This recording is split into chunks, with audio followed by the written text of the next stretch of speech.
ale ratisianao anatseanao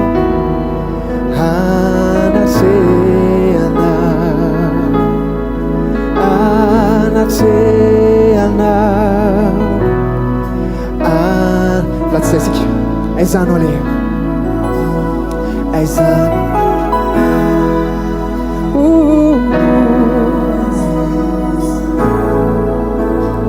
Aizano ande.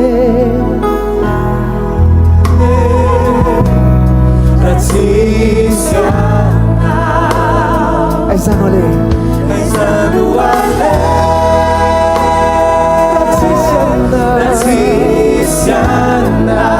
Aizano ali.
ambadiky Halleluja. Soara Jesosy. Taon zay Jesosy dia mangataka aminao. Tehiry zay Jesosy mandra-piavinao Jesosy. Tany mafy zay Jesosy. Zava-poana niazakazaka Jesosy raha hoe efa niazakazaka toerana lavitra nandritry ny fotoana maro Jesosy.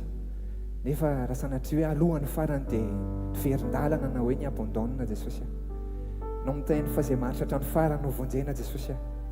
Nao nefa manomana fitoerana ao anay Jesosy any an-danitra any. Mino an'izany zay Jesosy. Tany mafy zay Jesosy. Tehiry zay fikitra aminao. Raha zao tontolo zao dia mety hoe te hisarika anay foana Jesosy amin'ny fahaverezana Jesosy. Ianao efa tonga Jesosy hanananay fiainana mandrakizay Jesosy. Mino anao zay Jesosy. Tehiry zay Jesosy. Mety sarotra ny fiainana, mety sarotra ny lalana, fa tehiry zay andeha amin'ny lalana ao an-trano foana. Nasarotra za ny lalana makany. Lazao makany an-danitra any. Makany an-danitrany na fisedrana tsy maintsy lalovako. Tsy asakana tsy hoany zany Jesosy. Tsy asakana tsy sarotra za lalana makany. Ny lalana makany.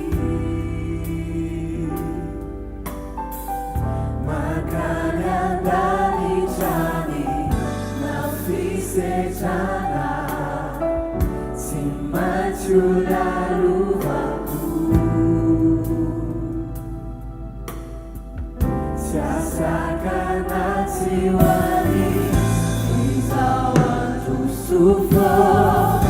Inona manolo tompo tsy egotrao. Fanaraka ana tano mafy ao tompo. Tehiry ao anao. Mandraky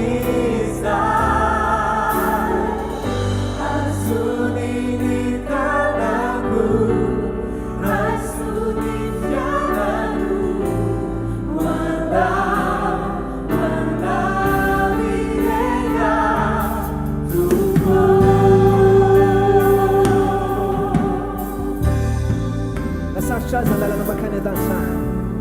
Nasarotra za ny lalana makany. Makany an-danitrany na fisedrana tsy maintsy lalovako. Tsy asakana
mandrakizay Jesosy.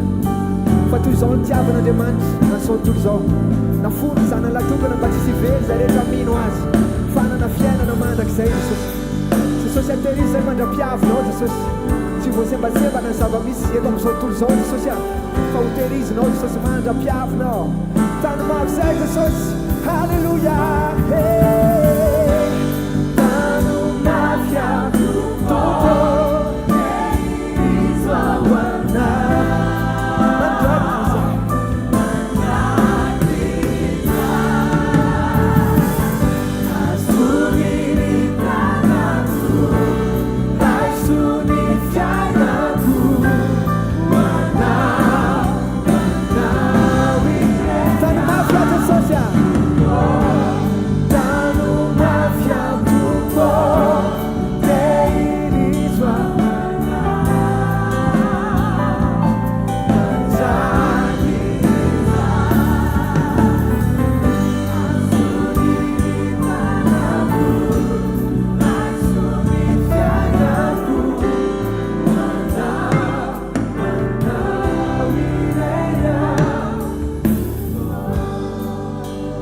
Farantsika hoe tano mafy aho tompo tehirizo aho mandraky izay Jesosy azony aho azony tanako ao irery aho tompo.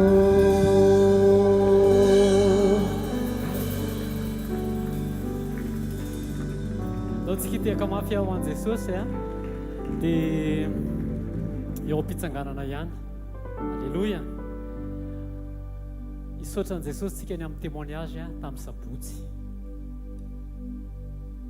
Zany efa nisoranao ve aloha témoignage tamin'ny sabotsy voalazan'ny ten'Andriamanitra fa saintsaino ny fahagagana rehetra nataony. Alleloia. Nisy fahagagana nataon'Andriamanitra tamin'ny fiainana mpiara-manompo tamintsika teto tamin'ny sabotsy dia tsy nisy miprésente témoignage androany fa navelan'Andriamanitra mihitsy hoe avelontsika rehetra hiara hisaotra an'ilay témoignage tamin'ny sabotsy. Mitiafa mafy ho an Jesosy mahafinaritra anatin'ity asa fanompony ity olona vonona ka to daholo na mbola tsy tapitra ilay frazy dia efa tonga dia mitehaka daholo. Mitiafa mafy ho an Jesosy raha ohatra ka vonona ianao, raha ohatra ka vonona ianao hiaraka hisaorintsika atsiaro ilay fahagagana nataon'i Jesosy ilay miprésentena teto tamin'ny sabotsy. Voalohany tamin'izany ny tatirindra hoe aretinaty niakatra teny amin'ny tare dia tsy nanaiky izy raha tsy nandroso foana. Efa taonany maro no nanambady fa nomeny Jesosy zaza anankiroa izy. Mitiafa mafy ho an Jesosy. Tao anatin'izany ihany koa dia izy anisan'ilay mpanatrika mpanatrika à distance tany amin'ny radio.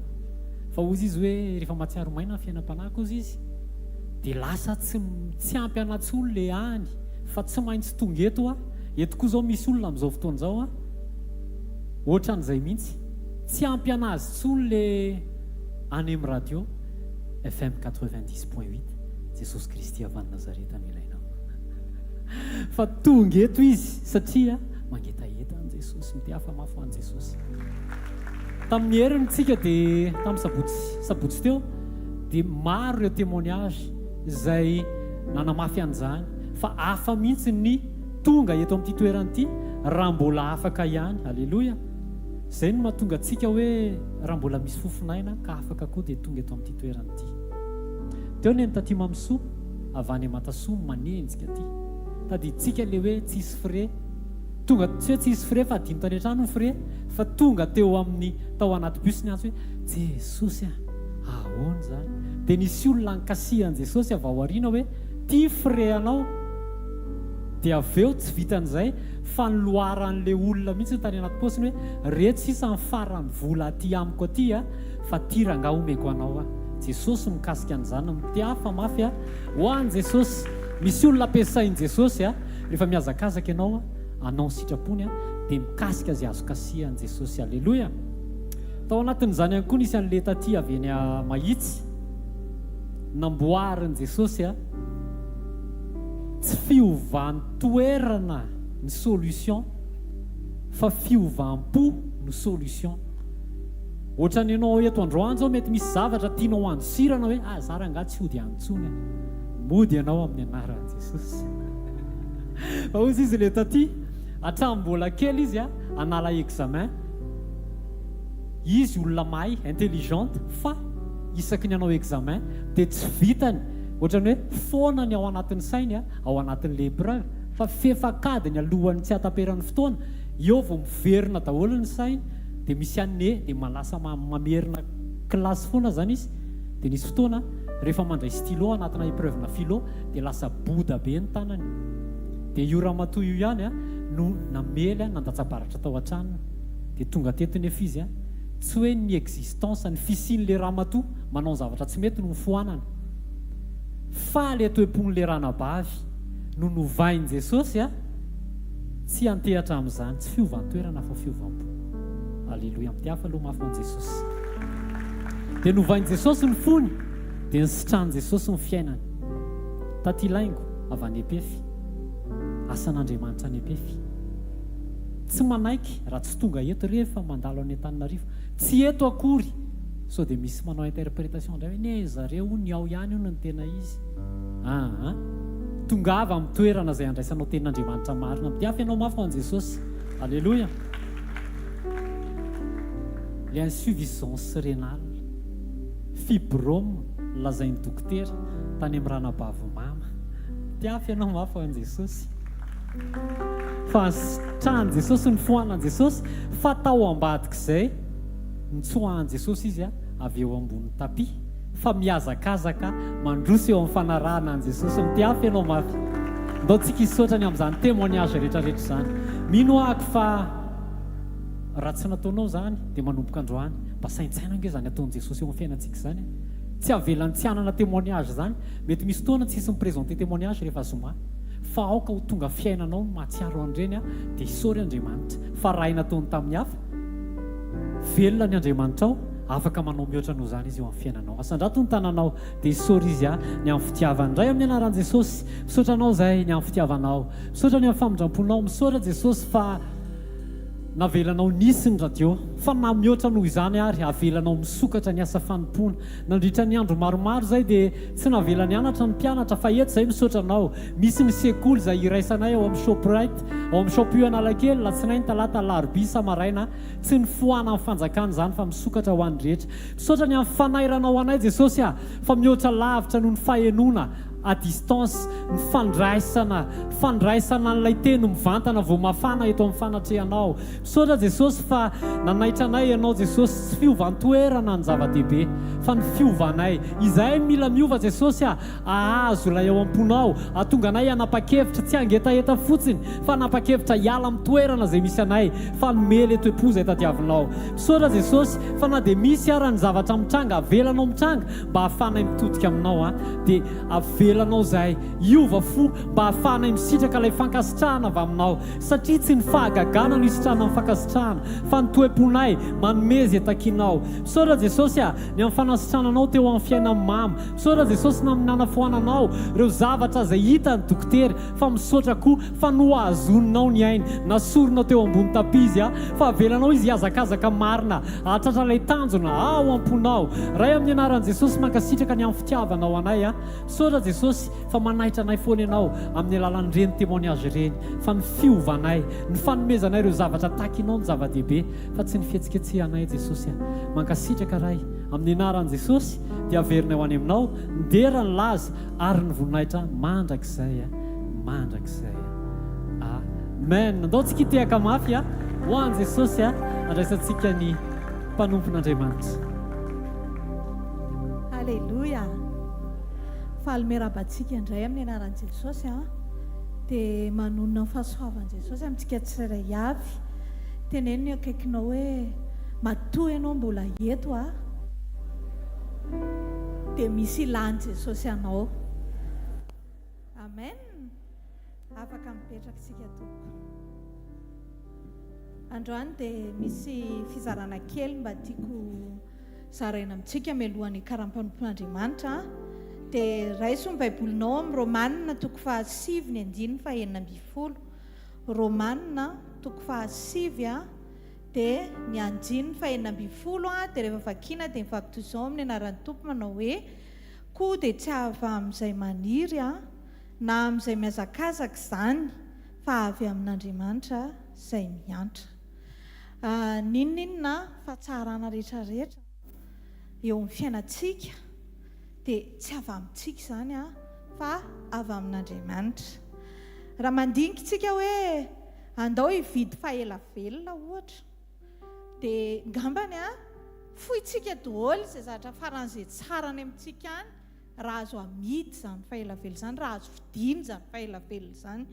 Ny tombon'andro a izay omen'Andriamanitra atsika dia tsy azontsika atao no mividy an'izany hoe vidiko ny tombon'andro na ohatran'izao fa efa be dia be ny olona mividy raha azo vidiana ilay izy.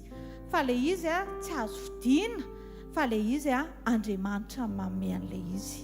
Zavatra tiako atongavana dia izao hoe matoa tsika mbola miaina, matoa tsika mbola mijoro a dia tsy avy amintsika na avy amin'ny asantsika na avy amin'ny asan'Andriamanitra ataontsika fa avy amin'ny Jesosy. Jesosy a mbola mampitsangana anao. Androany maraina rehefa mivavaka dia hozy izy ny ten'Andriamanitra hoe avamiko ny tombon'andro, izaho manome tombon'andro ny olona, Andriamanitra manome tombon'andro ny olona. Noho izany a matoa tsika mbola velona dia avy amin'Andriamanitra izany. Dia izao raha ny zavatra tiako sarihana ny saintsika hoe raha ohatra ary ilay izy ka tsy avy amin'ny olona fa avy amin'Andriamanitra, tsy tokony ventsika akalaza an'ilay mpamehy an'ilay fahelavellona, indrindra fa tsy azo vidiana vola ilay izy. Dia izay no tiako tenenina amintsika androany hoe andaontsika ameny tsara indrindra ho an'Andriamanitra eo amin'ny androm-piainantsika. Tsy hoe tsika navita asan'Andriamanitra be dia be fa itsika ilay toe-po mety tsara amin'Andriamanitra eo ampanaovana an'ilay asan'Andriamanitra be dia be. Ao amin'ny Genesis toko 9 ny andiny 5 dia rehefa vakiana ny ten'Andriamanitra dia misy ny tenen'i Jesosy tenen'Andriamanitra ao a. Genesis toko 9 ny andiny 5 dia vakito izao amin'ny anaran'ny tompo manao hoe ary hitan'i Jehovah fa be ny faratsian'ny olona tambonin'ny tany ka izay fisainany rehetra va mifony dia ratsy ihany mandritra ny andro. Dia hoy Jehovah aringako tsisy ambonin'ny tany ny olona izay ny fironiko hatramin'ny olona ka hatramin'ny biby fiompy sy ny biby mandady sy mikisaka mba ny voromanidina fa manenina nanaovako azy. Izany hoe raha misy ny fanenenan'Andriamanitra ny amin'ny fisian'ny olona anankiray a dia no ny ota nataon'ilay olona. Tsara ianao manao asan'Andriamanitra, tsara be izany, fa tandrema ianao variana hoe zange efa avy nitety an'izao tontolo izao hoe efa navy namafy ny kamboty rehetrarehetra saotra izao. Tsy hoe tsy atao izany, fa ny zavatra tena takian'Andriamanitra dia ianao mijoro amin'ny sitrapon'Andriamanitra. Ianao tsy mitondra nenina ho an'Andriamanitra fisianao fa mitondra fifaliana ho an'Andriamanitra. Tsy haiko hoe efa nametraka an'izany fanontaniana izany ve tsika hoe Jesosy manoloana ny toe-poko miatrika anao androany raha nomenao tombon'andro nanao izay nampifaly anao ve za? Andriamanitra manko mila zanaka fa tsy mila mpanompo. Rehefa tena mifandray amin'Andriamanitra tsika dia tsy atsoko mpanompo tsony nareo izy fa natsoko zanaka. Rehefa mitady an'ilay zanaka izay izy dia ny atao hoe zanaka maloha, zanaka mitandrina n'izay zavatra tadiavin'Andriamanitra. Dia teto zavatra nataitra dia hoe manenon'Andriamanitra. Dia rehefa mandinika ianao dia misaina ianao hoe Jesosy ianao ve za manenona ny amin'ny fisiko. Indraindray tsika saromany ny asa soa ataontsika, saromany zavatra ataontsika, fa adinontsika hoe inona ilay tena mampanenona an'Andriamanitra dia ilay toe-pontsika eo am-panirahan'Andriamanitra antsika. Donc antsika hijery nentin'Andriamanitra sarian'i Jesosy ny saiko tamin'ny maraina hoe hitanao ve ozy izy ilay voankazo loha reny, vidy voankazo be dia be pastera ao an-trano indraindray dia isaka misy simba dia ariana ilay simba izany, fa rehefa mividy zavatra ny tsara indray dia aprimina any anaty frigidera na aprimina anaty congélateur. Dia jerevy tsara ohatsy izy fa ilay tsara tsy ariana fa aprimina rehefa tokony ho aprimina fa mbola tsy ampiasaina. Fa le ratsy ozy izy jereo fa ariana rehefa tsy ilaina. Ariana izy any anaty zordira. Rehefa tsy azon'Andriamanitra ampiasaintsika, rehefa tsy fitaovana tsara eo am-pelatanan'Andriamanitra tsika, dia ariana any anaty zordira satria tsy ampiasaina. Ampiasaina tiako tenenina tsy hoe ohatran'ilay ataoko izao le mitory-teny izao, fa le ampiasaina hitondra ny vokatry ny fanahy aneo an' Jesosy eo amin'ny fiainantsika isan'andro, mba hitarafan'ny olona izany Jesosy izany. Ny olona ankehitriny tsy mahafantatra an' Jesosy fa ianao n Jesosy mandehandeha tazamin'ny olona, dia andeontsika hianatra hoe za Jesosy tsy ilay voankazo simba le miandry anay ianao dia eo dia tsy miova mihitsiny fa simba. Dia rehefa simba dia sady tsy azo hohanina ny tsy azo ampiasaina fa ariana. Iny le hoe ariana ny amin'ny afobe. Tsy tantarantsika izany. Amen. Fa misy indray ohatry izy le ohatrany hoe alain'Andriamanitra ireny, dia ireny le aprimina ny anaty frizidera mbola tsy ampiasaina fa manana fotoana n'Andriamanitra hitazomany azy. Mety hoe samy hajanona fa samy hafa ny anajanonany azy. Teny aminao hoe ianao ataovy le fitaovana tena mbola mety amin'Andriamanitra. Tsy ariana sady tsy atsena makaina aloha fa fitaovana mbola ao tsara ampiasain'Andriamanitra mba hitory an'izany fitiavana izany, aneo an'izany famindrapo izany, amela heloka amin'ny manodidina anao, hizara fitiavana amin'ny manodidina anao. Indraindray tsika sao dia variana hoe izay nge nanao asan'Andriamanitra, izay zao tamin'izay nanao mission firenena 4 ny hitanay. Sao dia mandeha manao touriste ianao fa tsy zatra tena takian'Andriamanitra dia zao hoe misy ten'Andriamanitra izay hoe nanao asa lehibe tamin'ny anarako ianao, namoaka demoni tamin'ny anarako ianao, mela amiko izy mpanao meloka. Tsy fantany akory izany manangana maty izany fa reto tsy efa dingana tena enjana be izany, olona tena be ositra be izany vao mavita an'izany hoe manangana maty izany. Kanefa tsy amin'ny asa nataonao ny hijerevan'Andriamanitra sy ahafantarany ianao fa aminao le azony ampiasaina, azony ampiasaina ny fonao, azony ampiasaina ny vavanao, azony ampiasaina ny sainao. Miala daholo ny fihetsaram-belatsihy rehetrarehetra, miala daholo ny fankahalana rehetrarehetra, miala daholo ireny vehivavy tsy manaiky ny vadiny ireny, miala daholo ireny lehilahy tsy tia, miala daholo ireny zavatra rehetrarehetra ireny ny atao hoe azon'Andriamanitra ampiasaina. Rehefa azon'Andriamanitra ampiasaina ianao dia azony nampiasaina tamin'ny teniny. Inona ny teniny? Raha tianareo izy dia manenina hitandrina ny didiko. Tsy fantatra hoe efa ny saininao ve izany?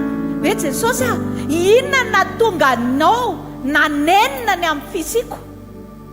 Zange Jesosy mandainga foana. Zange Jesosy tena eo am-panimpona nefa ny foko ohatran'iny ny abeny. Nefa milaza fa tsara hono ianao. Tsy fantatra ianao hoe efa niditra tao amin'ny lalan'ny fandinitena ve tsika? Izany lalan'ny fandinitena izany no tena tian'Andriamanitra indrindra. Jereo tsara Jesosy isaky ny hanao asa izy dia mitokana foana aloha. Tokana ny tendrombohitra maninona hivavaka. Matetika izy tsy dia lany fotoana loatra eo amin'ny olona, fa malany fotoana azy dia mitokana any amin'ny asa satria izao tsy te haneo anazy izy fa te haneo an'Andriamanitra rainy. Teny amintsika androany fotoana izao. Tao izao tsy lalaovantsika tsony, avitantsika ninina, anehoantsika mahizy atsika, anehoana fa mahavita azy tsika, na izy tsika na izy tsika, fa nijerevan'Andriamanitra tsika dia izao fitaovana azo ampiasaina, fitaovana mbola mety. Rehefa goaka vilany ka tsy mety amboarina tsony dia ariana amin'izay. Fa lokana ohatrina nandrahoanao anaty vilany tsy mihepy fotsiny eo, na ianao aza tsy ampiasa an'izany, maika ave fa Jesosy. Fa rehefa mbola azon'Andriamanitra ampiasaina ny olona dia ampiasainy foana. Teneny Jesosy hoe raha ngito foana Jesosy, raha ngito amin'ny fahatsarahnao, azonao ampiasaina ny foko, azonao ampiasaina ny tenako, azonao ampiasaina momba ray manontolo, dia ho ampiasainy foana ianao. Amen. Teny amintsika androany hariva hoe taona izao andiniantsika asa zatra loatra ianao, asa zatra miaraka amin'Andriamanitra. Fa azarana miaraka amin'Andriamanitra koa nge misy zatra loatra tsika. Mandeha indray tonga ny azoma ndao tonga ny sabotsy lasa fa adininao hoe za ve le mpitondra nenina sa le tena fitaovana tsara ampiasain'Andriamanitra. Mino sy matoky fa ianao le fitaovana tsara. sady tsy asena makaina aloha ny sady tsy ariana satria mbola ilaina tsara. Itsangantsika sady tehaka ho an'ny tenin'Andriamanitra.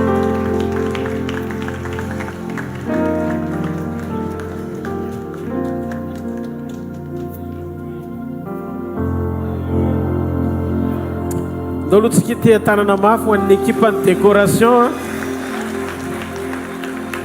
sotran'i Jesosy ny amin'ny zao ny atao hoe fifohazam-panahy. Fantatrareo tsisy fanentanana tsisy nininana fa fo an'Andriamanitra fotsiny dia zao ny zavatra mitranga. Asio te tanana mafy be ho an'i Jesosy. Alleluia. Androany izarantsika ao anatin'ny fotoana fohy ny fampiasan'Andriamanitra ny fijoroanao.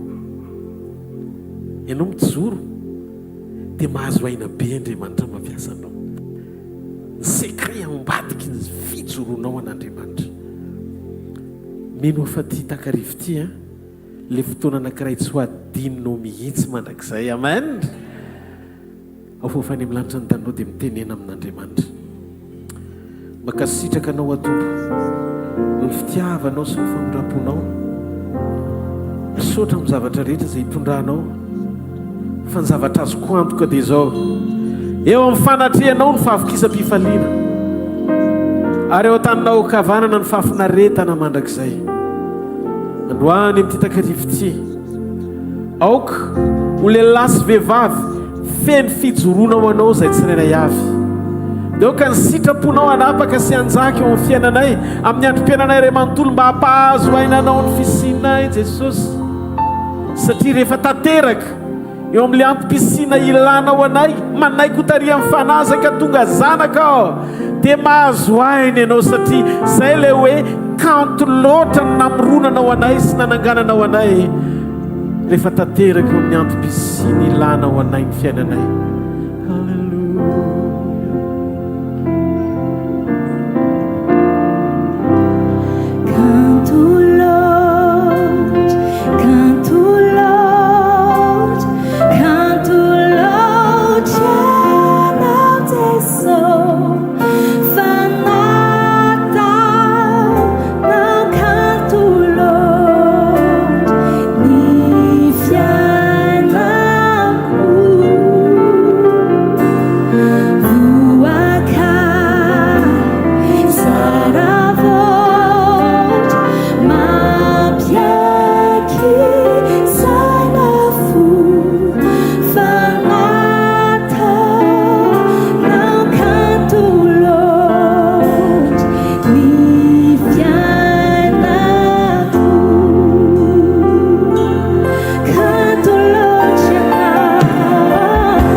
tezarantsika ao anatin'ny fotoana foy a ny tenin'andriamanitra mino fa hiasa ny fanamasina androany amin'ny anaran' jesosy anokatra ao anatin'ny fotsika hifandraisantsika miteny fiainana andraisantsika mikasika andriamanitra fa rehefa miteny andriamanitra dia manana finoana manana antoka fa afaky ny asa andriamanitra ao ambadiky ny teny izay raisinao a sekenao fahamarinana ao anatinao sady zany raha ianao izay olon'izay dia tiako ianao itiatanina mafy an'andriamanitra mahaza ho toerana tompo halleloia ny zava-miafina ao ambadiky ny fanekenao hijoro ho an'andriamanitra ao matotoko fitambiny folo ny andiny faharoapolo ka hatramin'ny andiny faraiky amin'ny roapolo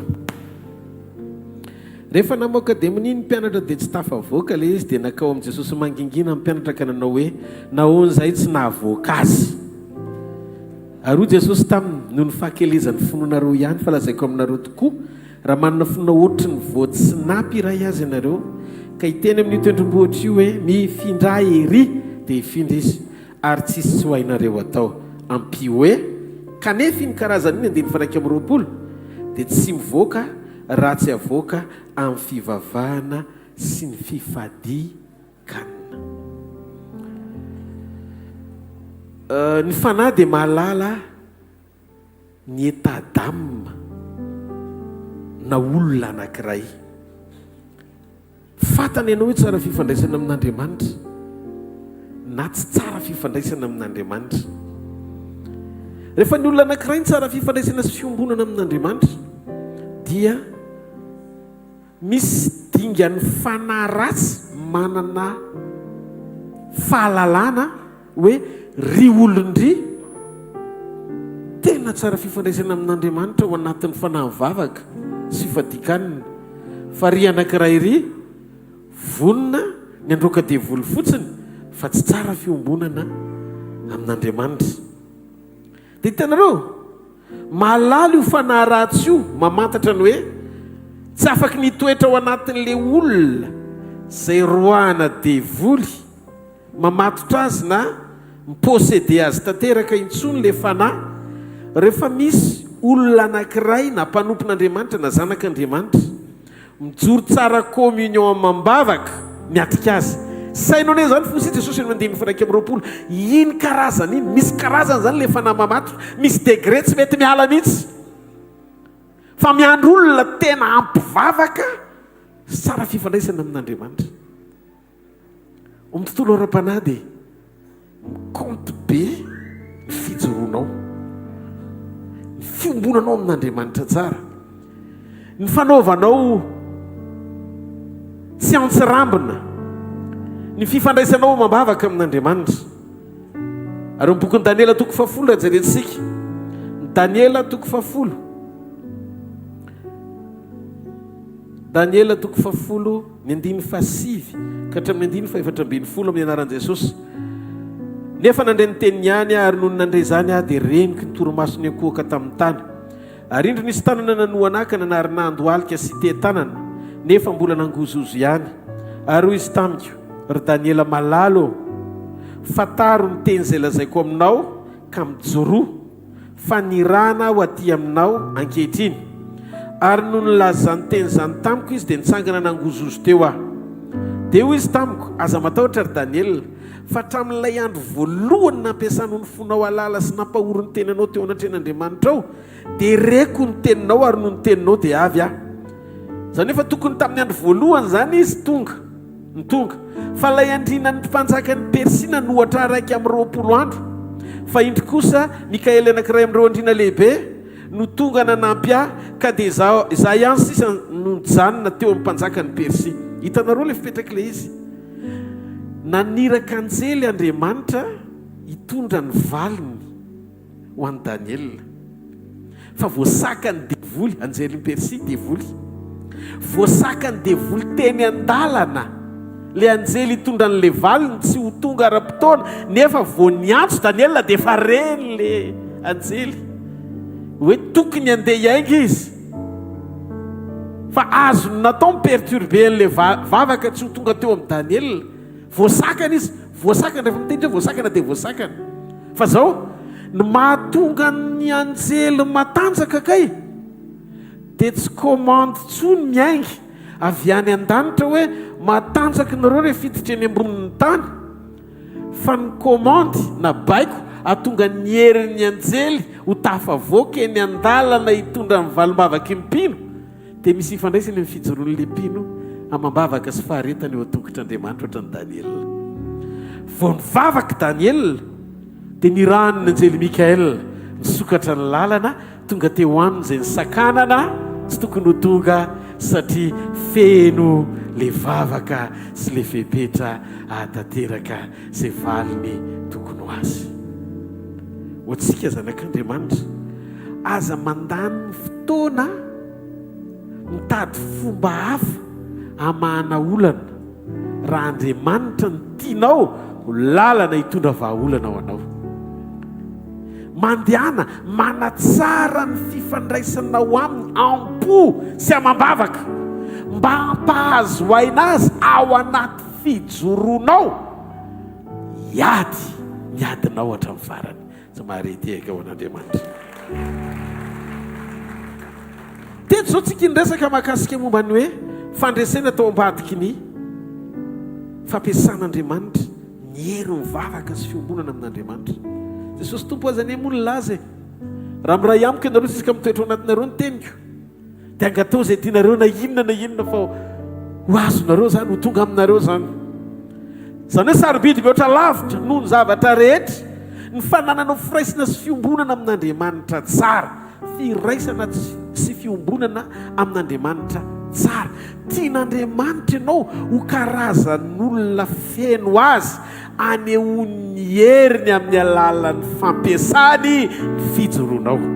Tsika mila manaiky tena hijoro araka an'Andriamanitra, tsy afinao ambadiky ny vavaka fotsiny amin'izao satria tsika nendray mieritreritra hoe rehefa feno vavaka tsika dia mety ny fiainantsika fa mila mino tsika vao mivavaka fa tsy hoe mivavaka tsika mba ino, tsy mitovy zany. Tsy maintsy mino ianao aloha fa misy Andriamanitra vao mpamaly soa izay mazoto mitady azy. Dikan'izay ny vavaka tsy ny alohavan'ny finoana dia bedibedy tsy ahita mpakasitrahana eo imason'Andriamanitra. Ny finoantsika an'Andriamanitra ry havana dia mahatonga antsika akatoy sy anaiky azy. Ary ty tiako ho fantatsika ty fahamarinany teny anankiray izay voasoratra ao bokin'ny Jakoby ty mba hiorenantsika tsara, tsy hiodika viany akavanana fa hitodika saina tsara mandrakariva ny fiombona sy firaisantsika amin'Andriamanitra hatramin'ny farany. Ny amelantsika ny eo anatsika an-tsafidy anaiky ny fitarian'Andriamanitra sy ny fitondrany mba hahafahantsika misitraka ny tombontsoa sy fahasoavana ary fahatsarana rehetra na dia amin'ny fotoana andalovantsika eto ambonin'ny tany fotsiny ihany aza hiampitatsika any amin'ny mandrakizay misy azy. Tiako ho fantatrao fa Andriamanitra tena te-aneo ny fandreseny amin'ny alalan'ny fisianao eto an-tany Andriamanitra. Jakoba 4:7 zao ny voasoratra amin'ny anaran'i Jesosy. Ko dia maneken'Andriamanitra ianareo ary manoherany devoly dia maninona hony? Andositra anareo izy. Manatona an'Andriamanitra dia anatona anareo izy. Diovo ny taninareo ry mpanota ary ataovy madio ny fonareo ry mpirosaina. Io verset biblika eo amin'ny Jakoba 4:7 dia manambara antsika ny fanao sy fiainana mahatonga anao hisitraka vokatra anankiray amin'ny alalan'ny fanomponao sy fanekenao an'Andriamanitra sy ny fiainana mazanak'Andriamanitra anao. Ary n'io verset biblika io tenin'Andriamanitra io ny fahalemen'ilay ratsy. Maneho ny fahalemen'ny devoly le teny eto. Izy izy ny ten'Andriamanitra hoe mandositra hono ny devoly fa tsy hoe miala ampilaminana izy. Tsy mitovy le hoe miala ampilaminana ny devoly sy ny hoe mandositra izy. Dikany hoe mandositra mitsoka. Tsy manam-potoana hitoerana akory izy eo amin'ny fiainanao rehefa hiainanao ty fahamarinana anankiray ty. Avereny hoe manaiky an'Andriamanitra, manohatra ny devoly dia mandositra anao izy. Baiboly eto sy ny ten'Andriamanitra dia milaza fa tsy hoe miala fotsiny izy fa mandositra na mitsoaka izy. Ny hoe mitsoaka na koa mandositra dia maneho fahamarinana anankiray. Voalohany, tsy manam-potoana hijanonana eo aminao maharitra izy, satria ny dikany hoe fitsoahana dia misy loza mitranga mety akasika anao dia tsy mety nipetrahanao eo latsaky ny 2 minitra. Dikany hoe mandositra, mitsoaka. Hitanareo, raha misy tranomay dia tsy maintsy mandositra ny ao an-trano mba tsotratry ny hafa. Mekohatrinareo mba hanananareo antoka tsara ny amin'izany hoe ohatra ninona ny fahafahana ananako ao amin'ny tontolo iainako ara-panahy amin'ny fanompoko an'Andriamanitra teraka sy mitranga avy amin'ny fanekeko an'Andriamanitra. Tanareo, communion, fanekena an'Andriamanitra. Mila manokatra amin'ny fotsikisika, mampanaiky ny ao anatsika, anaiky an'Andriamanitra.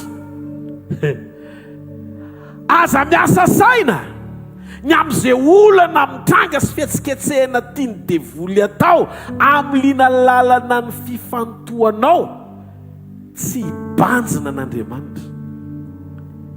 Ny andraikitao manaiky azy fotsiny eo amin'ny fiainanao andavanandro, mampanaiky ny fonao amin'ny androm-piainanao ray manontolo, mitoetra tsara sy mampitoetra ny ao anatinao amin'ny sitrapon'Andriamanitra.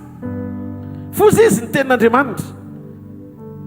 Tsy manam-potoana izy hijanonana maharitra eo amin'ny fiainanao, satria ny olona mankatoa an'Andriamanitra dia mahatonga ny Satana en danger ny fiainany manatrika anao. Zavatra tsy azonao izy. Lasa mampatahotra azy ianao matoa mandositra izy. Raha tsy zavatra mampatahotra na koa tena loza ny zavatra misy dia tsy tokony hitsoaka ianao, fa ny zavatra misy tokony hiala-pilaminana ianao. Raha tsy matahotra dia miala-pilaminana. Alao aloha hiala moramora dia mbola samy tandroka akory ara hoe aloha rehefa avy eo mbola mione, mbola afaka manao teny farany ohatry zany. Fa eto tsy tompony teny farany izy fa vao mijoro ianao olona tena bakatohan'Andriamanitra, matahotra an'Andriamanitra, olony sitrapon'Andriamanitra no mijoro, tsy manam-potoana hijanonana eo 2 minitra izy fa andositra anao izy. Tsy marety aika ao an'Andriamanitra. Matoa ny teny eto milaza fa andositra dia midika hoe ohatran'le fomba le amin'ny teny frantsay hoe sauve qui peut. Tsy manam-potoana ela izy hitoerana eo, tsy manam-potoana ela izy hitoerana eo. Nanaitra amin'ilay hoe mandositra ny devoly dia zao hoe le olona manatrika ny Satana anie io andosirana io tsy Andriamanitra, mbola tsy Jesosy akory, kristianina tsotra kely nefa manaiky sy mankatoa an'Andriamanitra amin'ny fony. Dia mety tsy tian'Andriamanitra akory ianao hilelalela, fa afaka miteny ianao miala fiu, tonga dia tongotra katika izy miala eo. Ny antony dia tsotra, tsy zaka ny fisinao miaina ao anaty fankatoavana an'Andriamanitra. Halleluja! Azonareo ve zany zavatra zany? Mety azo kany raha ohatra ka hoe Andriamanitra le izy, na mety teny anjely Mikaela kosa na Jesosy tenany mihitsy efa tena hoe Andriamanitra tonga nofo miatrika azy. Fa eto olona kristianina tsotra kely anankiray no mampitsoaka azy.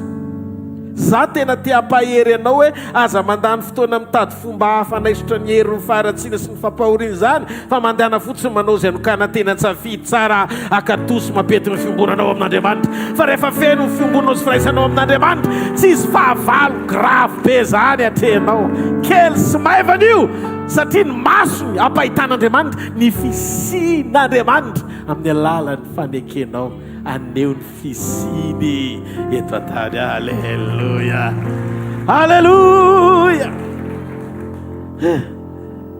Zay ny mahatonga milaza aminareo na anjely na divoly raha zavatra eto amin'ity tany ity ny resantsika, raha eto amin'ity tany ity ny resantsika dia misy fandraisany amin'ny fahatakaranao amam-bavaka ao anaty fiombonana communion, baiko hampatanjaka ny anjelinao amin'ny fiarovana anao sy hampandresy izay fahavalo rehetra manakana amin'ny valim-bavaka ao tsy hitranga. Tadidoro tao bokin'ny asan'ny apôstôly, anjely ny tonga tany atokantrano fanofanan'Andriamanitra no namangy amin'ny Petera naniraka azy ho any atokantrano ny Kornelio. Anjely ny tany amin'ny Kornelio nampahafantatra azy ny toerana sy ny adresy tokony alehan'izay olona irahany, satria olona araka amin'ny fon'Andriamanitra izy. Fa Petera rehefa hoany amin'ny Kornelio hitondra ny asa avy amin'izay fanamasina naniraka azy sy nanaitra azy ho any atokantrano ny Kornelio.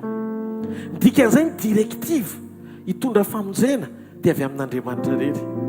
Ka raha ianao miaino sy makatohan'Andriamanitra dia hoirany ianao, ary rehefa manaiky hoirak'Andriamanitra ianao, ny zavatra hoentinao dia tsy izay zavatra tianao hoentina fa izay ampitondrany ianao. Ary ao ambadiky ny zavatra ampitondrany tsy possible tsy hitovy amin'izay zavatra nylazainy ny vokatra ho hitanao, satria izy ny miantoka amin'izay zavatra ny rany ary izy ny miantoka amin'ny fombana amin'izay zavatra mpanaovina. Dia miditra ho azy sika any amin'ny sekoly ny finoana. Alleluia. Lasa mijoro ianao ampinoana ao anaty communion, mahatakatra ny asarobidiny finoan'Andriamanitra miasa. Mahazo ainy Jesosy mampiasa ny finoany satria izy ny tompon'ny finoana. Mahazo ainy izy anefa n'le finoana satria izy koa mimpanefa azy. Hebreo 12:12 fa ny anjaranao hijery anao aho tsy tahotrana eo mifahindrena ahita tony fijerinao, ahita tony fijerinao, mijery anao aho fianao no mpamonjy ahy mifahindrenao ianao zay tokony atao amin'ny heriko rehetra, amin'ny heriko rehetra hotianao aho liray abingako,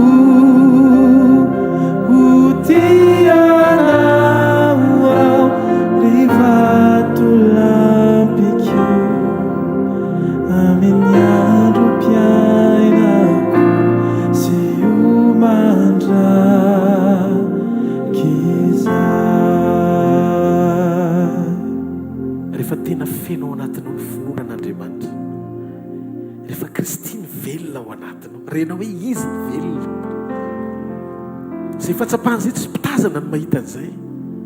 Fianao nomeny ilay fahatsapahana ao anaty communion, aneo ny fisiny sy ny fahavelomany ao anatinao, dia tsy olana aminao ny toerana izay tia ny fahavalo hitondrananao.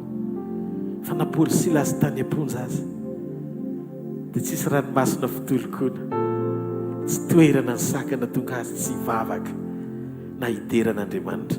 Amin'ny asan'ny apôstôly 1:5-5-20 rehefa mivavaka sy nideran'Andriamanitra tamin'ny fony izy amin'ny rahalahy, tsy nahafantatra izy hoe inona ny zavatra hitranga, fa afaka miseho manifeste Andriamanitra, mahazo aina ny fanotronan'Andriamanitra satria mahita toe-po miorina sy mijoro araka ny sitrapon'Andriamanitra.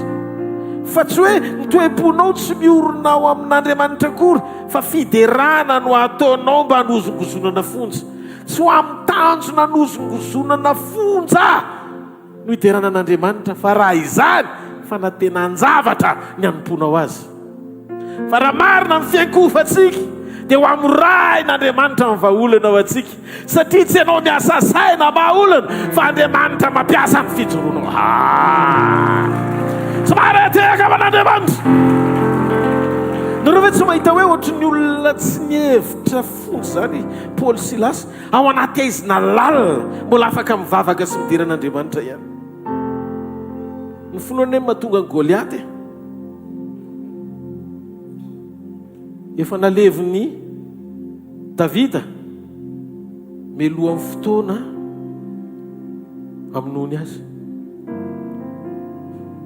Ozy izy Davida anio no noloran'i Jehovah Andriamanitra ny lohanao eto an-tanako. Ny finoana rehefa velona ao anatinao ny finoany dia mampahiratra ny masonao ahita ny fahalebiazan'Andriamanitra ho ambony no ny fahakelezany izay atrehanao. Ny olona mahita ny goavana fa ianao mahita ny fahalebiazan'ny Andriamanitra ao ho ambony lavitra no izay zavatra goavana hitan'ny olona atrehanao. Ny finoana no itenenantsika zavatra anankiray tsy mifanaraka amin'ny zavatra hita maso, ny fahamarinana mandresy lahatra ao am-po manokatra ny vava hitena hita famonjena mifanaraka amin'izay fandresen-dahatra apetraky ny teny ao anatinao amin'ny alalan'ny fanan'Andriamanitra. Miteny verité ampahasahina ny finoana, anova ny réalité mifanohitra amin'izay zavatra tian'Andriamanitra atao sy tianao hitranga. Maty Lazarosy fa Jesosy ny laza fa matory izy.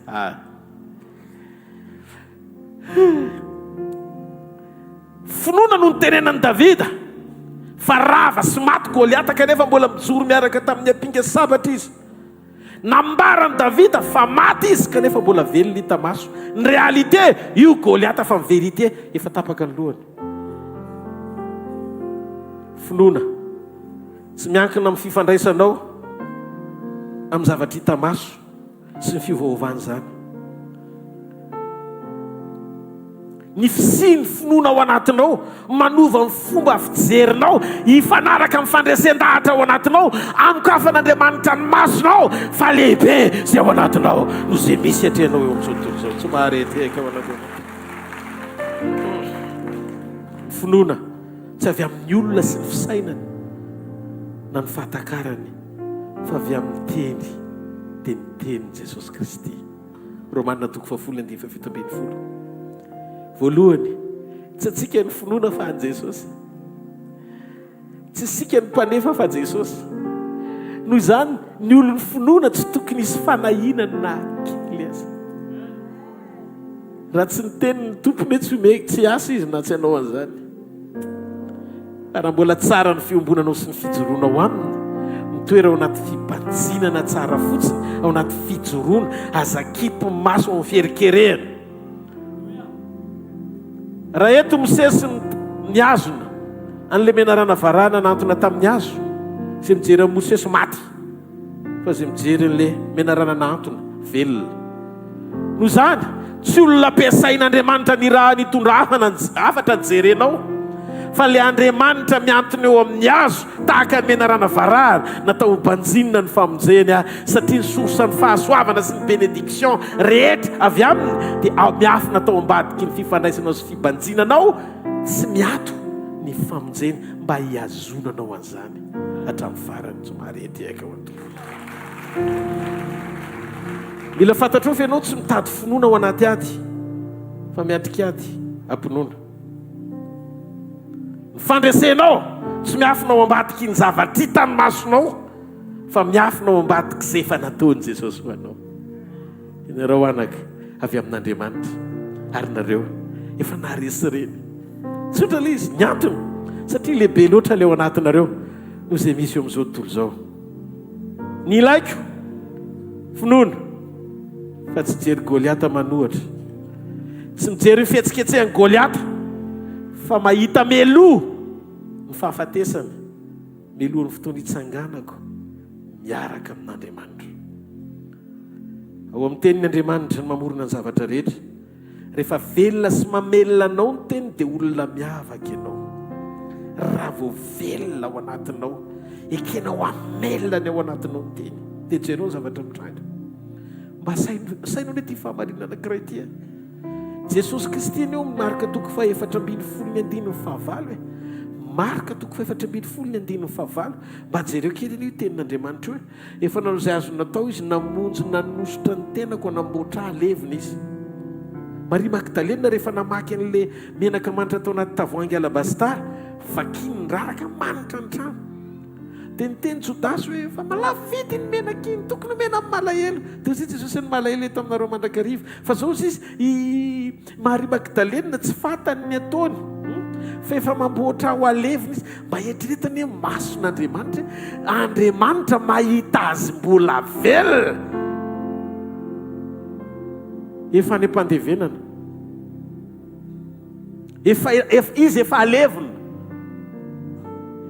Maria Magdalena zany manositra menaka azy io. Izy mbola velona. Nefa izy miteny hoe zao dia efa mboarina, tsy za maty no amboarina alevina.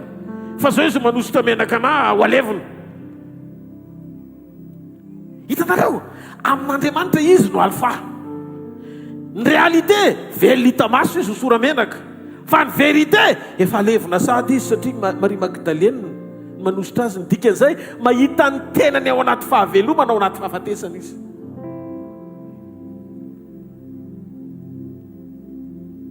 Ny réalité Jesosy velona, fa ny vérité Jesosy efa maty.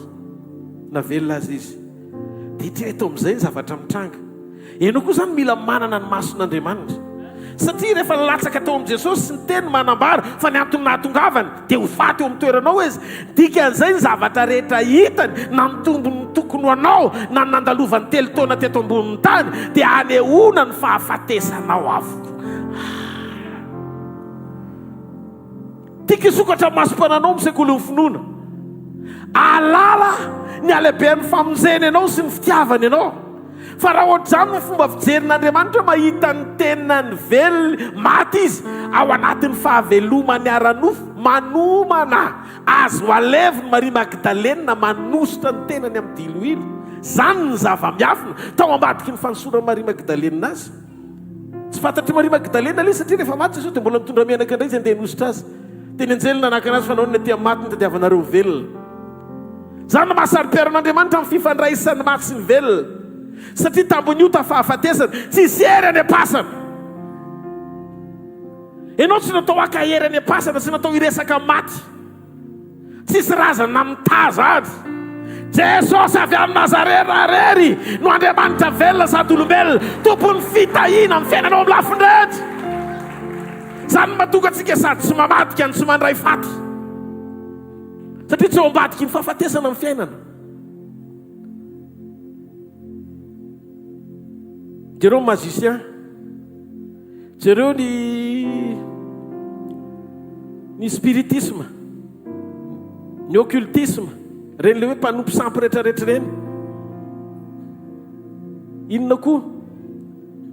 Misy karazana zavatra be dia be finoana tsy izy ankoatry ny kristianisme. Dia zao mino hereny amin'ny maty daholo ny mpamosavy, ny sorcier, na sorcière makany am-pasana amin'ny alina. Satria mialaka ao ambadiky ny fahafatesana izy.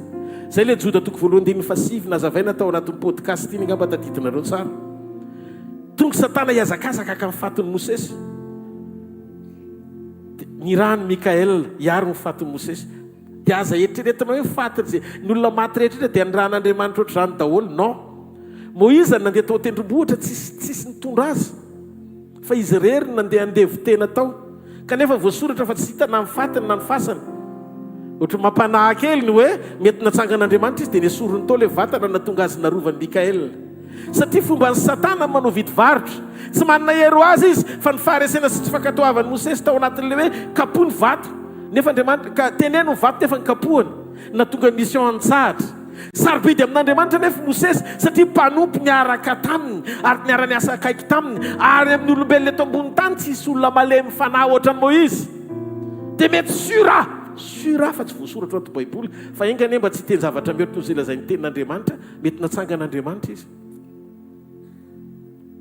tsy tian'olona aloviny devoly ho fato Mosesy satria mety pasazy tao anatin'ny fahafatesana fotsiny ny fanatsangana rehefa avy eo satria mpanompo nampiasainy sady teo akaiky ny Moïse fa ny tiako atongavana dia tsotra Andriamanitra dia Andriamanitra ny fahamarinana zay zavatra lazain'Andriamanitra dia marina na tsy hitany masonao azy amin'ny réalité iainanao zay zavatra lazainy atao avy amainina fotsiny dia mitsahara fa izy mahay manatanteraka ny zavatra lazainy amin'ny fotoana itenenany. Halleluja. Ny olona mahita ny Lazarosy maty afarana fa Jesosy mahita ny Lazarosy velona mbola matory ho foazina izy tokoa la no alpha e omega.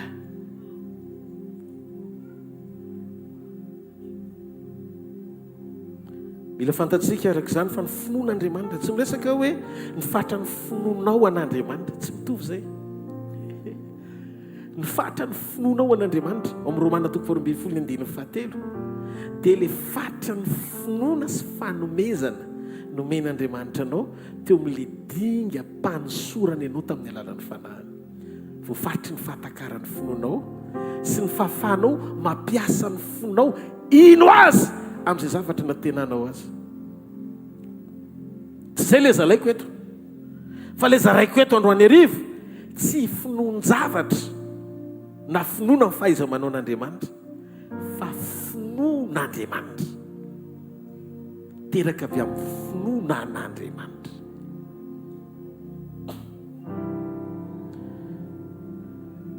Ny finoan'Andriamanitra dia tsy miasana velona eo amin'ny fiainan'ny olona anankiray tsy tena mbola an'Andriamanitra tanteraka. Ilainao ny hoe ianao mamela azy velona ao anatinao dia izy ny miala tsy mila, izy ny miasa tsy mila ny fanampianao na ny fanahinao. Hozy izy Paoly amin'ny Galatiana 2:20 ary ankehitriny zay niainako teo amin'ny nofo fahiny dia iainako ny finoana ny zanak'Andriamanitra zay tia ka nanolotra ny ainy mba hamonjy ahy. Voaomby niaraka amin'ny Kristy teo amin'ny hazo fijaliana ary tsy zato tsoa ny velona fa Kristy ny velona ato anatiko fa izay ivelomako ankehitriny eo amin'ny nofo dia ivelomako amin'ny finoana ny zanak'Andriamanitra zay efa tia ka nanolotra ny ainy hamonjy ahy. Hitanareo, ivelomako amin'ny finoana ny zanak'Andriamanitra, finoana ny zanak'Andriamanitra. Avelao fotsiny izy velona ao anatinao, avelao avitsoro le izy, aza avela izy sy azonana eo amin'ny nofo ka tsy hampahazo aina azy. Dia izy ny miasa tsy mila ny fanahinao, tsy ilainy ny fanahinao. Zay mba tonga azy miteny aza manahy na inona ianareo. Fa oka ny fivavahana mba amin'ny fifonana sy ny fisaorana no entinareo maneho ny fangatanareo amin'Andriamanitra. Sarobidy amin'Andriamanitra ny mahita nareo mitoetry eo amin'ny toeran'ny olona anankiray mahatakatra ny fahalebiazana dia miaina ao anaty fisaorana satria mikonsidere ny fisiny eo amin'ny fiainanao. Zay mahatonga anao hisaotra azy satria raha tsapanao ny alehibean'ny fahatsarany sy ny amirampony sy ny fitiavany dia ho azonao ny amahasarobidy anao eo io masony satria tianao izy sady zanany ianao anak'Andriamasony ianao.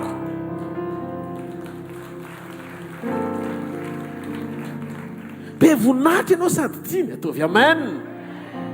Dikan'izay ny fahasarom-piariny ao anaty fanatrehany dia afaka ahatonga ny fonao tsy hananay fa hiankina aminy.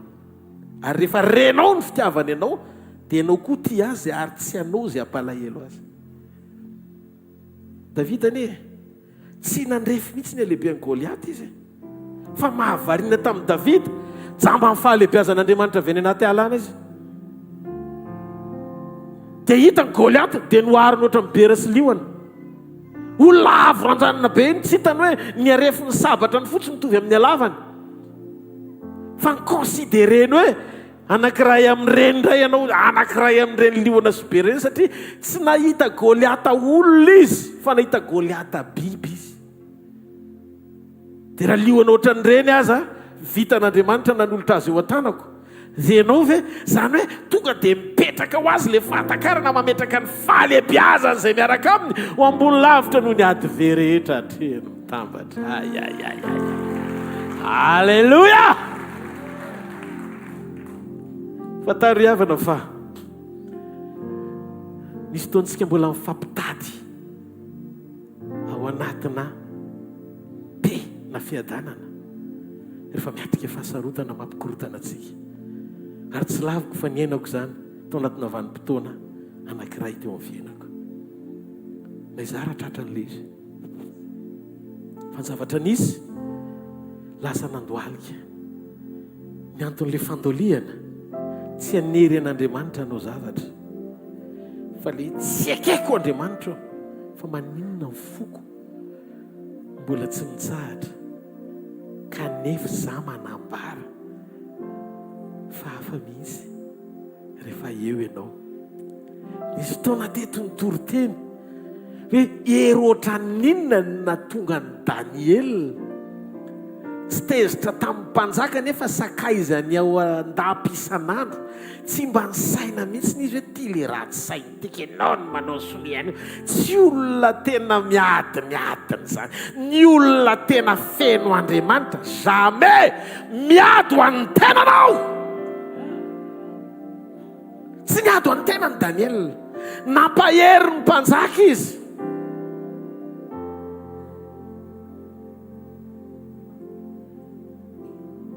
dia nahavariana fa tsisy kafara mihitsy tsisy kadradraka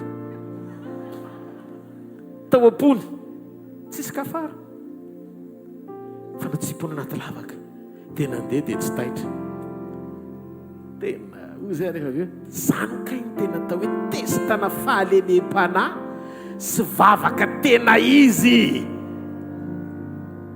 ka nyery mivavaka marina tandroariva taony eo isan'andro sy ny firaisany amin'Andriamanitra io nanamafiorina n'le communion natonga azy jamba tsy nahita lavaky ny lioana na problème ohatrany satria sady mizotra sy mandeha ao anaty fijoroana izy ny mahatoky fa ny Andriamanitra tsy hanary azy ninninona mafy ny zavatra atreny narovany fony hitoetra ny fahamarinana fa tsy voaloto ny fahatafitohinana njoro izy an'Andriamanitra hatramin'ny fary zany ka lehilahy lehibe an'Andriamanitra zany no atao hoe lehibe tsy zavatra rehetra mampakisitina anao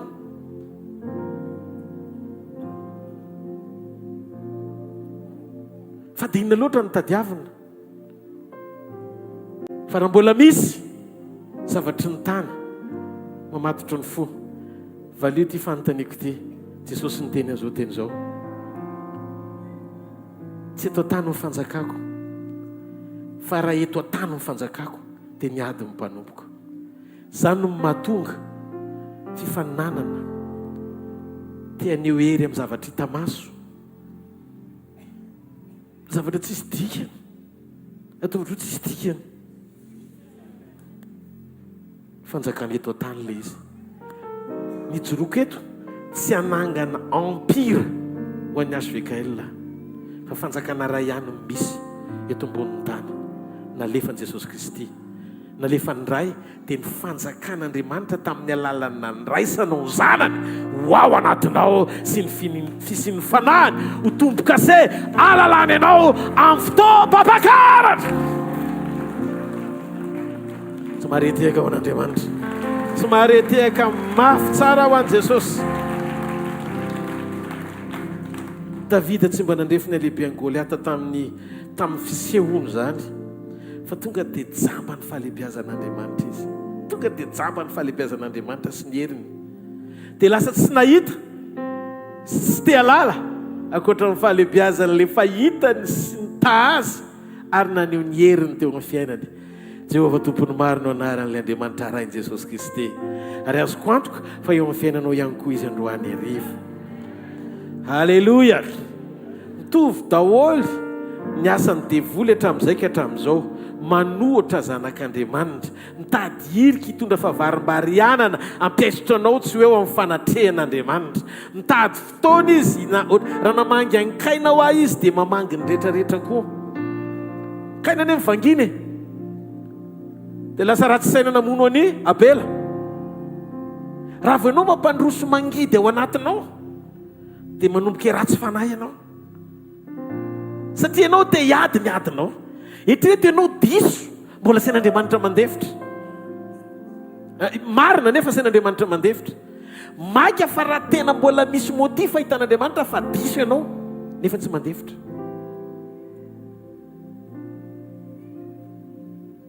Ao tokantrano misy zavatra be deaibe ny lalovanao. Tamin'ilay zavatra ny lalovanay teo tena namerina anay ho 0 misy ny compteur. Ndao tsika sindritsy anao modimody ohatry ny leo an'izany tsika. Andao ny fiainana tena atao authentique raha sendra misy zavatra mbola tsy mety andao hitsiny, andao mpifanarahana. Tsy hoe tsara ny mason'olona fa ohatry ny alika ao an-trano. Ifanaikitra sisany tsy atao. Aloha tsy asiana resaka mihitsy ny hoe inona ny zavatra tokony tsy ampifankahazo, fa aloha averina foanao amin'ny teny ny fifandraisana mba hamoran'ilay izy dia mba misy miaina dia tena mianatra tena milefitra tokoa no alohan'ny toriana fa so mahay mitory be fa tsy mahay miaina be. Fotoana izao tsy ianarana ohatry ny any an-tsekoly izy raha na teny fiainana ny tadiavin' Jesosy.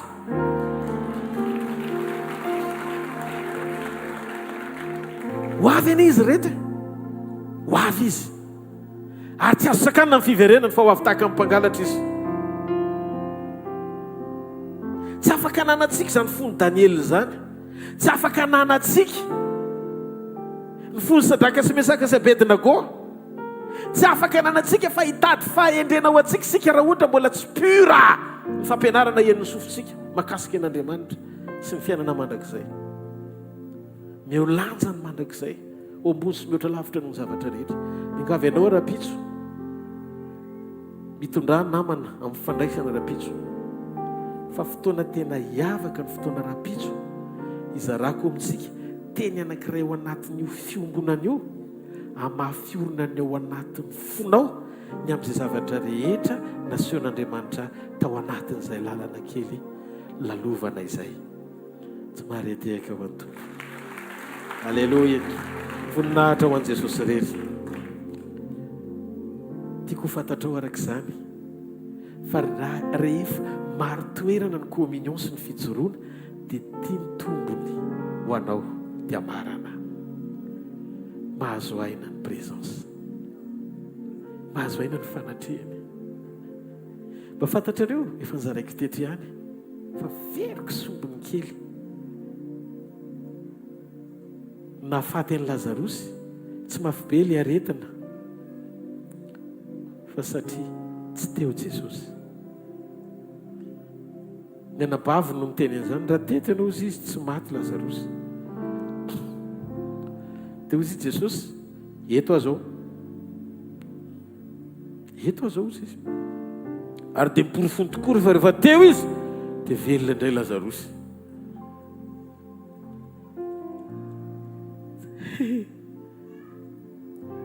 Hozy izy Marta, sa hozy izy Marta manapatakarina mijona toko faraky ambin'ny folo ao, 2:5 angambo izy zay.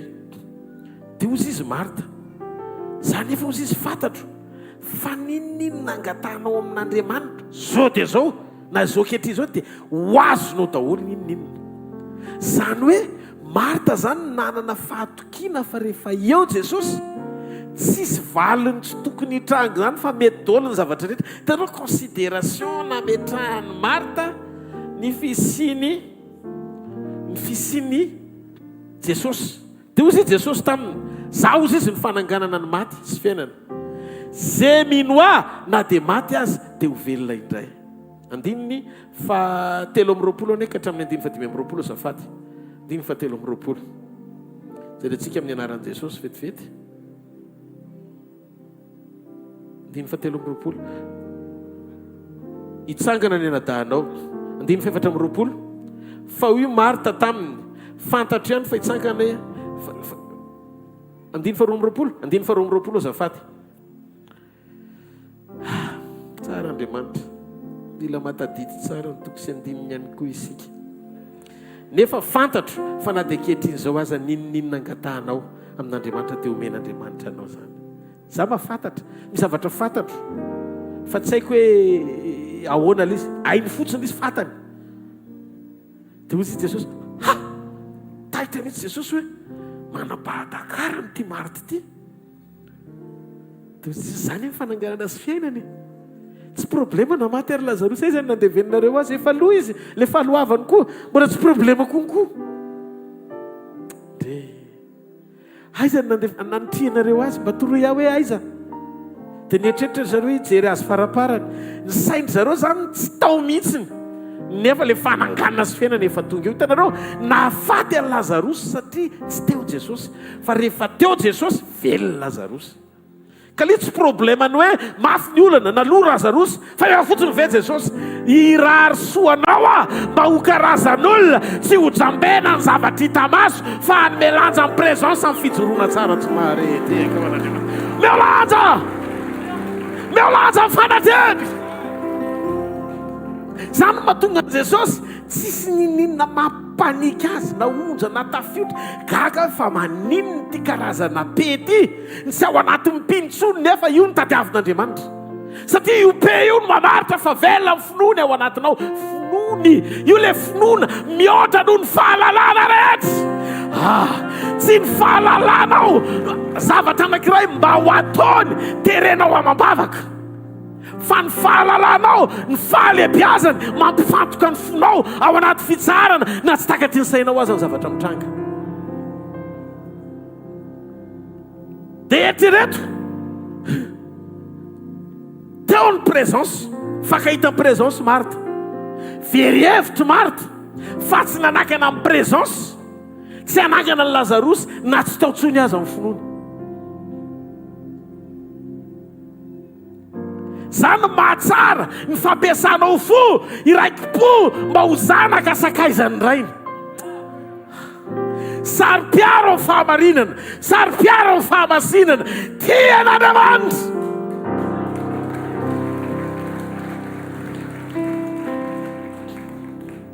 tsisy antony hafa akoatr'izay tokony hoeritreretiny sainao sy heverinao madio am-po tsara nandray tsy havitan'Andriamanitra mijoro manao ny programany ny any anatinao any mbola misy tsy miseho aty ivelany fa ny anatinao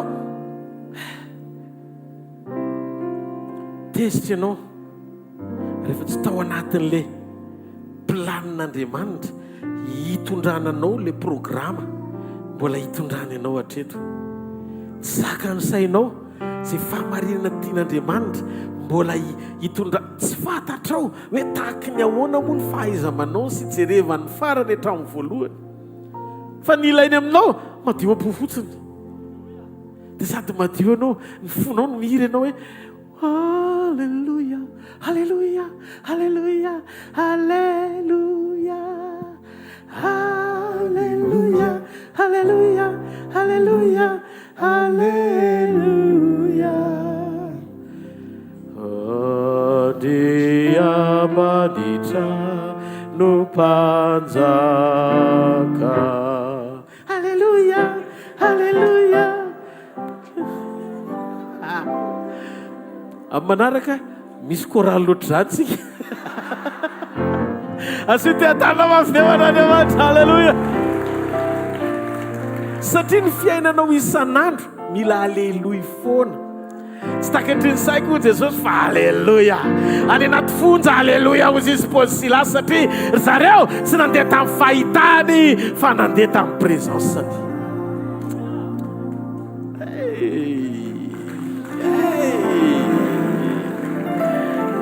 ry Davida niatrika Goliaty tonga dia misokatra amin'ny masony hoe lehibe ny Andriamanitra Goliaty efa maty ny hitako sadraka somesaika sabedina gona ho faty aza tsipy any anaty laforo mbola dingena tsy hitany masony fa tsy hoe akory ny deran'Andriamanitra izy naname voninahitra azy tamin'ny disy ny hira fotsiny fa tsy ny akohaka tamin'ny sarola volamena izy fa nijoro an'Andriamanitra izy dia ozy Andriamanitra hoe mendrika kosa raha ohatra ka hotsenaiko melo ao izy telo lahy ny important ny fahavaly tia ny ampahitanao anaty fijoronao fa miaraka aminao izy tsy ny finonao ny fahaiza-manao fa ny fijoronao rehefa ao ny fanatrehany mety ny zavatra rehetra averiko indray rehefa eo ny fanatrehany na tsy hitany masonao azy izy tsy voatery ho anao nitondrano ny fanatrehany eo amin'ny fiainanao fa mba hitany fahavalo zay mitazana anao fa noho ny fiarahanao aminy dia sokafana ny mason'ireo ahita fa eo izy na rano azy izara roa andeha tany maina ianao rehefa mahita hoe eo Andriamanitra natendromboatra ny faly avantsy ny rano Jordany izara roa Hotonina anao fa aza mifantoka amin'ny zavatra hafa verena ao anaty fijoroana. Hijoro mety anjera miavo fa izao mbola hijoro foana no mieriny sadrinao zao malala faty hayana. Rehefa reno sy tsapanao ny fitiavany dia manomboka tafatoetra ao am-ponao ny fiadanany, dia manomboka renao fa tsy fiadanana avy aminao. Tena sensation hafa mihitsiny ny tao anatiko taoriany nandolehako tamin'ilay adina trehany mama mafy be. Vita le vavaka tonga dia reka bebe mihitsy ahako. Ohatrany hoe tsy anaty so zany le ady. Nisy fotoana ary tena hifonana amin'Andriamanitra ohatra somary nitady kely zany hoe fa izy aiza le sosi teo, ohatrany hoe zavatra hafa mihitsy le nitranga teo aloha any vavaka sy taoriana ny vavaka. Vao niseho le fiadanana dia ohatrany tsy nisy le problème, nefa teo le problème. Ny réalité tsy voatery ho vérité. Vérité hoentin'ny présence sy ny fidiran'ny finoan'Andriamanitra miasa amin'ny alalan'ny fanatrehany eo amin'ny fiainanao rehefa tanteraka ny fijoroanao. Zareo masony eo akaikinao, tsy hoe rehefa mafy ny zavatra manjoanao dia zay no midika fa tsy eo Andriamanitra. Itsikio io io mehezo fa zao tadidio ny ao anatinao dia lehibe lavitra no izay zavatra rehetra trenao satria satria zanak'Andriamanitra ianao.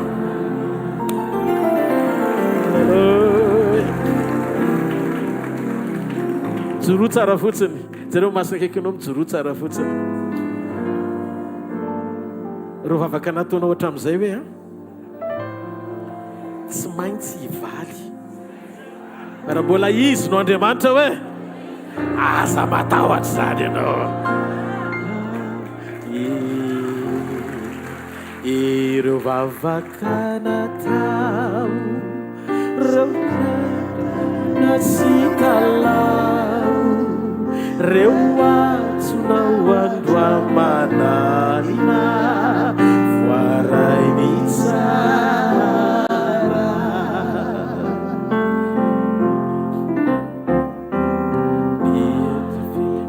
Miapanaza reo sedra maro tsy voalaza fantatry ny tompo avokoa zay mety asoa. Hitandreo adinao, hitan'ireo adinao ny masomeso mijery anao raha mbola izy no Andriamanitra aza matahotra. Zareo masona akaikinao reo tokona mpanantenainy ianao, zareo fa tsy maintsy hoe faina tokina mpanantenainy jereo fa tsy maintsy hoe fainy rehefa nilaziziny amozy okare matoky hoe katoky. Dia ataovatrao ny tananao tsarofo ilay bahary, tsarovy fa ilay bahary tsy manadino tsy mary, manadino tsy manary raha mbola velonako izy. Aza mbakivy zany hoe mbakivy. Dia jereo amin'ny masony izy hitany adinao, hitan'ireo adinao ny masony mijery anao raha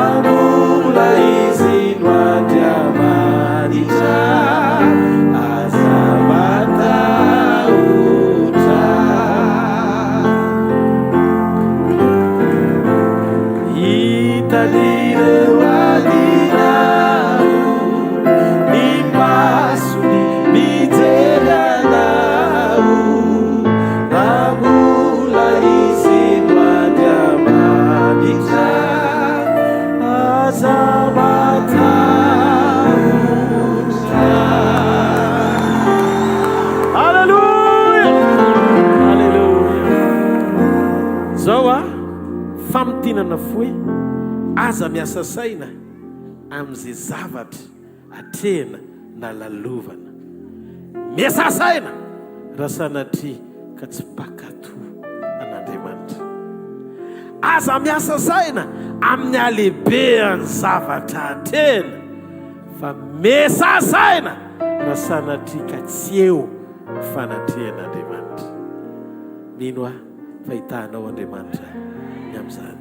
Dao ity tanana mafy eo any tompo irosika filazana sy mifanatra olin'izay dia hivavaka isika ho antsika tsirairay avy.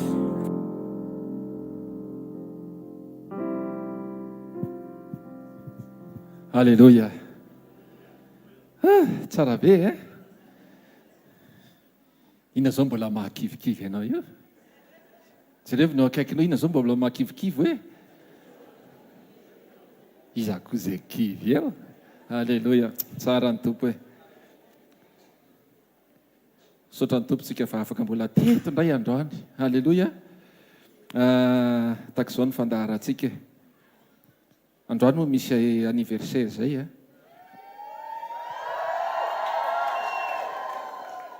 izy milazanao mirakora.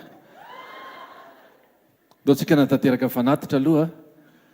Androany zany le anniversaire fa rabitsitsika no iaraban'ny mpanompon'Andriamanitra ilay reny ampinona. Dao tsika tehaka mafy be ho an'i Jesosy rabitsitsika ny araba azy.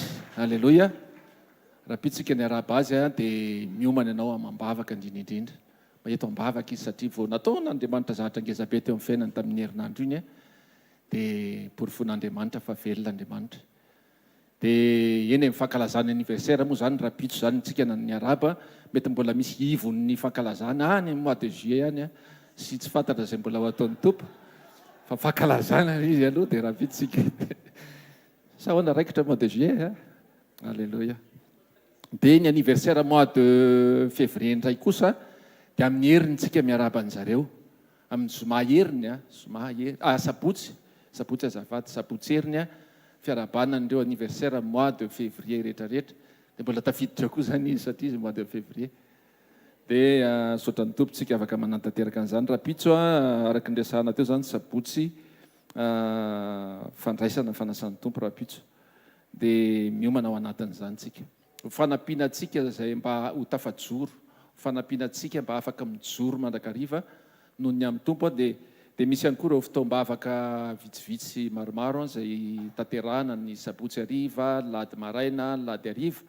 Dia manatona mpanompon'Andriamanitra ny pasteur any antanio aizany misy fotoana ny larobia hariva, ny larobia ny sabotsy hariva, lady maraina, lady hariva. Misy fotoana zay iarahana amin'ny mpanompon'Andriamanitra be da be, pasteur Nirina, pasteur Hier, pasteur Sandra, pasteur Njiva, pasteur Andira, pasteur Miamina, pasteur misy be da be dia misy toerana maro samihafa eny Tanimena, any Rivomamo, any Atsirony Mandidy, eny Ambomangakely, eny Pasapito, any amin'izay toerana rehetra mety afaka anatonanao dia manatona mpanompon'Andriamanitra dia ho resahana aminao hoe ohatrohatr'izao ilay fotoana mba ahafahantsika mitahiry. Zay ilay tena marina ny ahafahantsika mitahiry ny fiainam-panahintsika mba ahafahana foana eo amin'ny tompo dia ny sekolitsika isan-kerinandro tsy miovy any amin'ny super U Analakely latsinainy manokana manomboka amin'ny 7 ora ka hatramin'ny 7 ora sasany. Sekoly mpamana olana talata amin'ny oro ihany sekoly mpanasitrana ary ny alarobia, sekoly fanambiana toetra super U deuxième étage amin'ny herinandro zany dia ny Zoma moa tsika Zoma fanotronana tahaka ny androany amin'ny 4 ora ary sabotsy communion araka n'ilay resahana teo fiarabana l'anniversaire mois de février. Ndao tsika hitsangana ary ho an'izay tsy mana anniversaire amindreo aza malahelo fa rehefa mbola tsy tonga ny tompo na any an-danitra manao an'ilay anniversaire zany rehefa ohatra ka zay ny mampety azy. Alléluia. Zay moa hoe ainjiro aty amin'ny lalona ary ny tananao dia ndao tsika hisaotra ny tompo ray amin'ny anaran'i Jesosy. Mankasitraka anao zay tompo, tena tsy kivy zay miaraka aminao, tena fantatray fa manan'Andriamanitra zay ary ny Andriamanitra mikarakara ny fiainanay. Misaotra satria androany mbola afaka porofonay amin'ny fomba hita maso fa afaka manao ny fanatitra fa folo-karena sakrifisy zay avy aminao ihany Andriamanitra zay nitahinao anay ihany. Andriamanitra misaotra anao zay, sarobidy be loatra zatra zay ataonao ary tahiny tsirairay avy zay afaka manatanteraka an'izany. ianao hikasika azy manokana. Ianao ilay Andriamanitra mpamatsy hikarakara amin'ny fiainany tsirairay avy. Nareo zay mety tsy afaka nanatanteraka an'izany, ianao Andriamanitra ho tsy miakatra. Mijery ny olona rehetra ianao. Da io ny tsirairay avy amin'ny anaranao Jesosy. Alleluia. Amen. Andao tsika hitehaka mafy voninahitry ny Tompo. Alleluia. Alleluia. Dao aloha tsika hitehantanina mafy be ho an'i Jesosy ny amin'ny zavatra izay ataony. Nahazo pipitra vaovao tsika isorany ekipany teknika miaraka amin'ny Pastoral sy ny ekipany. Tehantanina mafy be ho an'Andriamanitra. Tsara tarehy kely le izy fotsifotsy tsara kely. Amen. Alleluia. Isorana ihany koa ny ekipany déco mifandrimbona tamin'ny teknika ny amin'ny fanatsarana ndry raha ohatra ny Zoma mandrakariva mandra-piavinao ry Tompo. Tena asio tehantanina mafy be ho an'ny Tompo hoe tena hafa mihitsy rehefa hoe zany re efa hoe fo ho an'Andriamanitra dia mahakasika kely voaniditra teto andry hafa ihany tokoa zany zavatra mahafinaritra be zany. Jereo ny tetanina menamena tsara tena wow, mendrika ho amin'ny mpanjaka amin'ny voninahitra. Alleluia. Dia hafa koa ne mba hoe mijery zavatra tsara ny maso eo amin'ny fanatren'Andriamanitra sa tsy zany ho voninahitra Jesosy rery. Ataovatra ny tanao dia misaora azy amin'ny fonao manontolo. Teka sitraka anao zay androany arivo noho ny amin'ny fotoana androany tsy afaka hijanona ela be zay fa zay kosa nefa mahatsapa fianao eo amin'ny fiainanay mandrakariva. Aoka ny tsiray avy raha ileto amin'ity toerany tena pahatsapana nikasika ho izy Andriamanitra. Fantatra fa ny fanatrenao mihitsy ny momba anay ary ny fanatrenao miaraka aminay momba dia mampahereza ny tsiray avy ao anatin'ny fiombonam-po Jesosy no anehoana firaisan-tsaina, fakatiavana, fanetretena, fijoroana anehoanay fa iray aminao zay, iray amin'ny sitraponao zay, iray saina aminao zay, iray fo aminao zay. Oka ny tsiray avy zay tonga eto raha hiala eto izy raha misy vesatra ny fiainana ianao ilay mpanamaivana. Raha misy zavatra ilany nikasika ao ianao ilay miasa tsy misy masaka na tsy misy marobaka amin'ny tananao. Tsofoka ranon'ireo Andriamanitra mba hahita mandrakariva ny fahatsarano miasa eo amin'ny fiainana. Kasio izy, sitrano izy, afao izy, esoro ny fatorana rehetra, zioga rehetra, fahazaran-dratsy rehetra. Ireo zavatra tsy mampahazo aina ny fanatrehanao mpiteo Andriamanitra hatramin'izay zavatra mety hoe mahazatra nefa tsy fahamarinana. Aoka tsy aina amin'izany zay Andriamanitra. Aoka tena hijoro mandrakariva hampahatsiaro, hifahampahatsiaro mandrakariva. Hoe rehefa tsy mety dia tsy mety.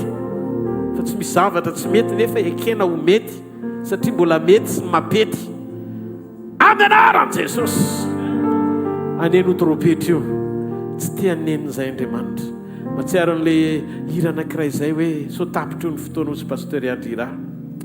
Mena voninahitra ianao Andriamanitra ny amin'ny fiasanao mba hahafahanay tena nararoatra n'ilay fotoana voafetra hiazakazahanay.